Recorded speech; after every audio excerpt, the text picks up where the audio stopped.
So I wanted to end up giving my thoughts or review of Diablo 4 in its current state. And I thought that rather than putting the higher amount of production that I usually end up doing into these videos, we could just chill in game while I kind of just share my opinions of it. So as of right now, first and foremost, would I recommend this game? Yes and no.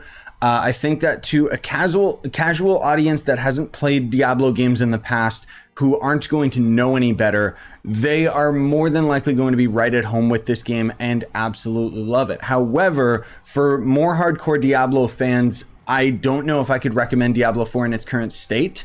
I think that the main story and introduction to the game is amazing. You know, it takes around like maybe 10 to 15 hours to get through the main story, and then that's where the tutorial ends and the real grind begins. From level 50 and up, you start grinding Paragon levels and so on and so forth. But for the most part, I'd say that's when the game starts to die, because it immediately becomes a lot less interesting. Suddenly you start getting legendary items a lot less often, or more specifically, you get legendary items, but they're not as exciting because they don't really change your build or anything. And on top of that, Paragon levels are basically, you know, it's a cool system and all. I have an hour video that talks about Paragon levels, but basically it just gives you passive stats, which is not nearly as exciting as unlocking new stuff in the skill tree and constantly getting new abilities, right? And so with a lot of that, you know, the excitement ends up kind of dissipating from level 50 and up. And overall, I would say that my experience with Diablo 4 is very meddling at best, because while I sincerely enjoyed it at the beginning, and even when I ended up getting to level 50, I got really excited because they basically have like this post-game content where there's the Tree of Whispers. You go around completing world events, go to the Tree of Whispers to get legendaries, or going and doing dungeons so that you can get aspects as well as XP. But the problem is that with a game being as big as this, like, you know, first and foremost, does this game need to be open world? No, it doesn't. I think that a game being open world is fantastic so long as the developers know how to design the game around it. And I don't think that Diablo 4 in its current state is doing that. The way that this game handles mission structure, as well as the most effective way of grinding legendaries and XP and all of that stuff, is literally the same as Diablo 3. There's so many things about this game that are just so absurdly similar to Diablo 3.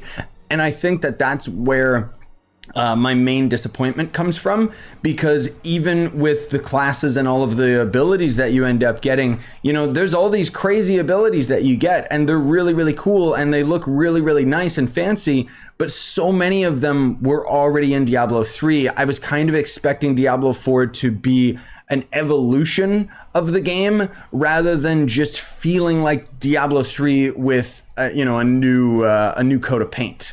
Now, that said, this is a live service game, which does mean that a lot of the issues that myself and other people have with this game will end up being rectified over time, you know, as they end up adding seasonal content, as well as just, you know, grinding classes over and over again. I would say is probably the funnest aspect of the game right now.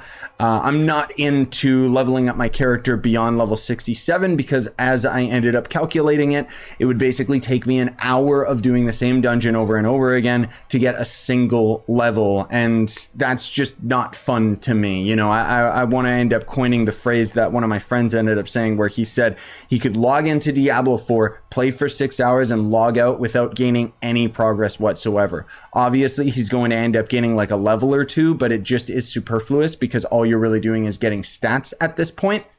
And legendary items are just very lackluster and kind of suffer from the same issues that Diablo 3 suffered from so many years ago, where there are just specific builds that are more optimal than others. You know, I'm going to have a video that's going to talk about my summoner build on Necromancer. And, you know, even with summoner on Necromancer, I can't recommend it. Summoner sucks on Necromancer. It ended up getting shafted, as with so many other builds on other classes, versus just using Blood Mist to be invincible.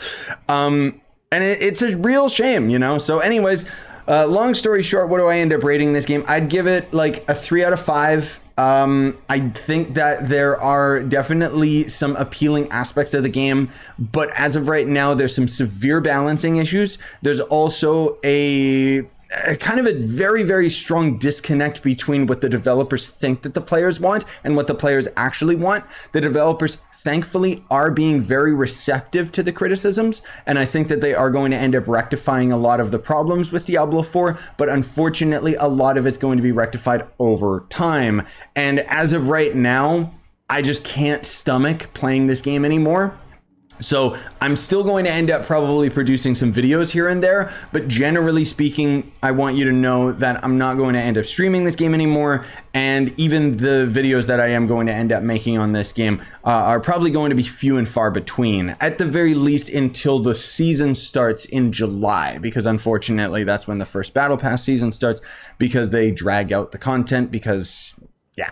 Anyways, I just wanted to kind of have a more authentic review where I just kind of sit here and talk about my feelings of the game rather than getting into every single nitty gritty detail. It's just, as of right now, I'd say, yes, I recommend this game. However, I would say that be careful, because around the 20-hour mark is probably when you're going to get bored, whether this is your first Diablo game or not, because that's what I've noticed with a lot of my viewers is we've all been kind of playing through this game together. And around that 20-hour mark, around like level 65, if that, maybe even level 70, is when people lose interest. And I don't blame them. I feel the exact same way.